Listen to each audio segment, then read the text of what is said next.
সাভারে স্মৃতিসৌধ থেকে সর্বশেষ পরিস্থিতি জানাতে সরাসরি যুক্ত হচ্ছেন সহকর্মী ওমর ফারুক। ফারুক, সার্বিক পরিস্থিতি সেখানে কেমন দেখছেন?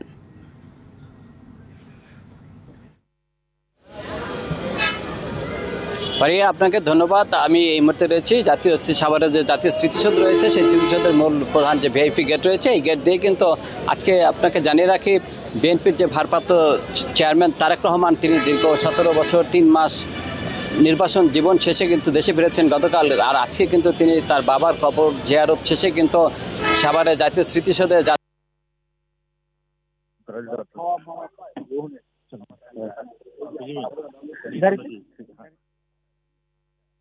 আগমনের সময় যতই ঘনিয়ে আসছে, জাতীয় স্মৃতিসৌধ এলাকায় কিন্তু মানুষের ঢল কিন্তু বাড়ছে।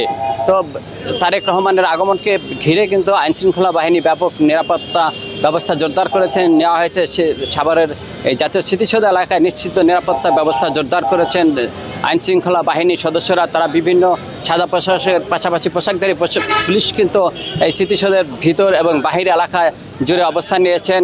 তো দর্শনার্থীরা কিন্তু ভিড় বাড়ছে। এখন সকাল থেকে কিন্তু জাতীয় স্মৃতিসৌধের সবগুলো গেট কিন্তু বন্ধ করে দেওয়া হয়েছে, জনসাধারণের প্রবেশাধিকারে নিষেধাজ্ঞা প্রদান করা হয়েছে। তো এই এলাকায় কিন্তু সময় যতই গড়াচ্ছে, তারেক রহমানের আগমনের সময় যতই ঘনিয়ে আসছে, ততই কিন্তু এখানে জনসাধারণের ঢল কিন্তু নেমে আসছে।